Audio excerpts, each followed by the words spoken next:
Welcome to Module 4 of Higher Education 624, Finance and Budgeting in Higher Education. In this module, we will take a look at the state and federal role in higher education financing as well as state funding methodologies. Higher education has always been a unique entity due to the many stakeholders and policymakers that are involved in charting its course. In addition to leadership and management personnel on college campuses, state and federal governments and policymakers play a critical role in shaping higher education and the student experience, including access and affordability. This week, we will work to understand the state and federal role in higher education and the impacts it has on higher education implementation.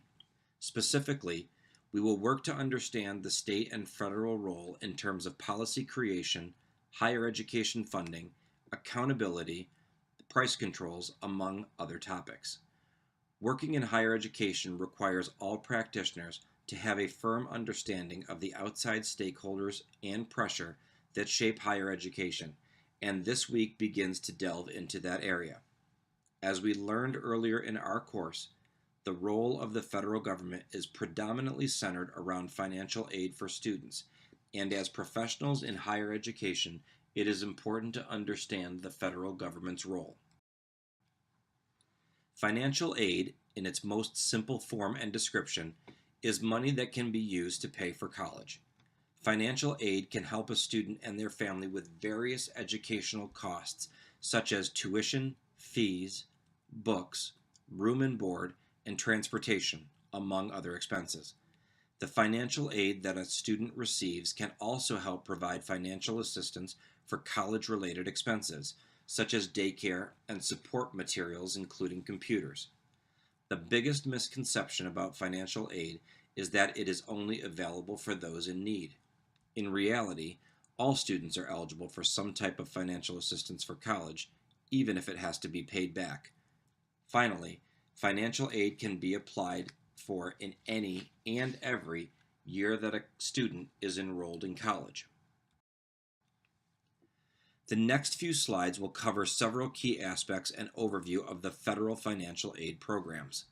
The Pell Grant and Federal Supplemental Educational Opportunity Grant are need-based grants for undergraduate students without a bachelor's degree.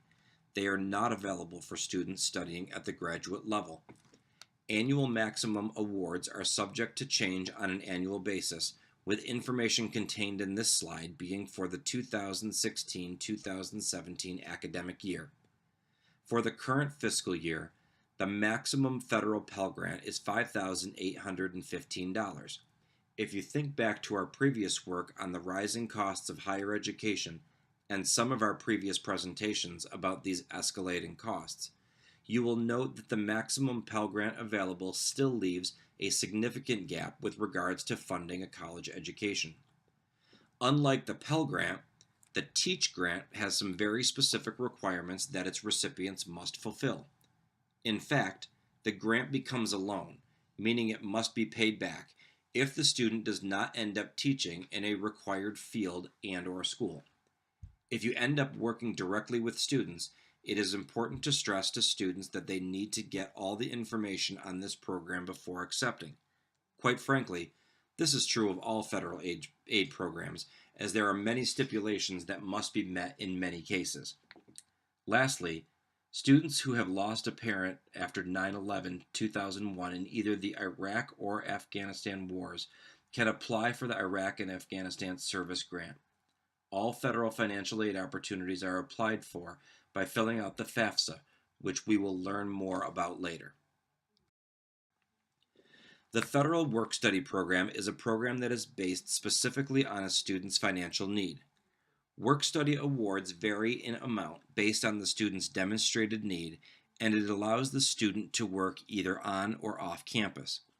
It is important to note that not all schools participate in the program, so depending on where a student desires to go, this may or may not be an option. Also, the amount is based on student need, and this award is also communicated to the school as well. When a student finds a work-study job, they are only entitled to work up to the amount offered in their financial aid package. Once that threshold is met, It is up to the college or university to determine whether to have the student remain on at a wage rate past that amount. Advocates of the federal work study program stress the benefit of both the financial incentive as well as the work experience and skill development that the student gains at the same time. Another way that the federal government supports students in their pursuit of higher education is through subsidized and unsubsidized loans. Subsidized federal loans are low interest loans offered by the government, and they are awarded based on financial need, and the interest is subsidized by the government while the student is enrolled in college at least half time. Unsubsidized federal loans are non need based. The government does not pay the interest on these loans, with the interest being the responsibility of the student at all times. If a student is ineligible for a subsidized loan, the student may be eligible for the unsubsidized loan. Borrowers can pay the interest on the unsubsidized loan or wait until they graduate or withdraw. Interest will begin to accrue on the unsubsidized loan after the first disbursement has been made, and the student is responsible for all interest on this type of loan. All loans must be paid back, so it is important for students to only borrow what is calculated as their need.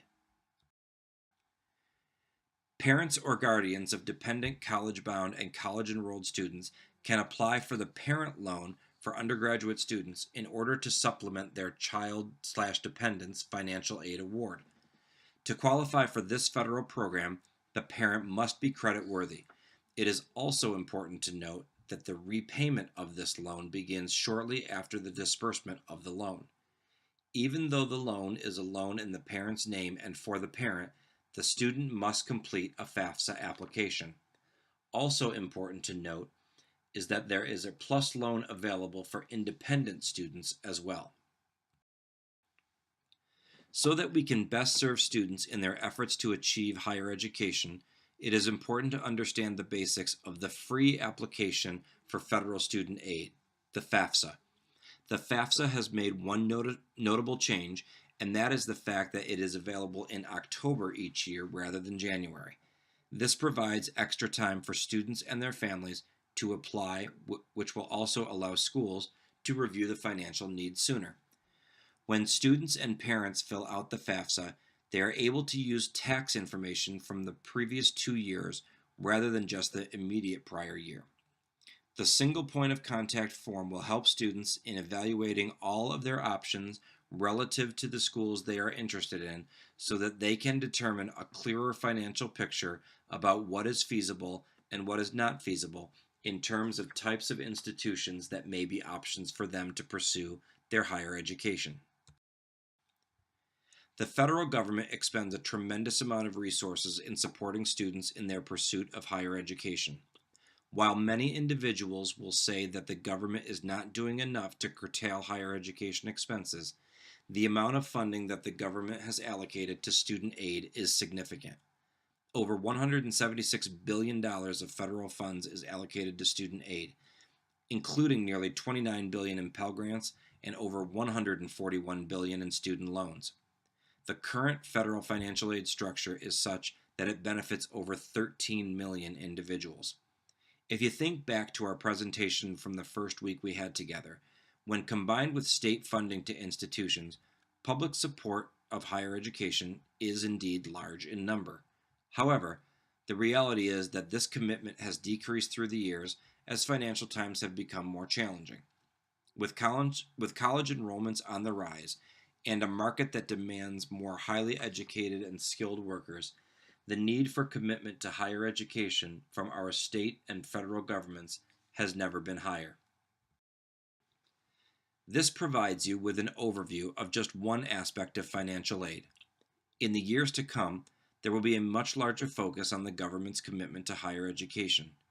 As we learned in week 3, the debate will continue to rage on as to whether higher education is a public good or whether it is a private good. As practitioners in the field of higher education, it is our duty to champion the cause of higher education and state our case for the need for the public assistance and public commitment. I am hoping this presentation and the work in front of us this week will provide you with greater insight into the state and federal role of higher education. in higher education.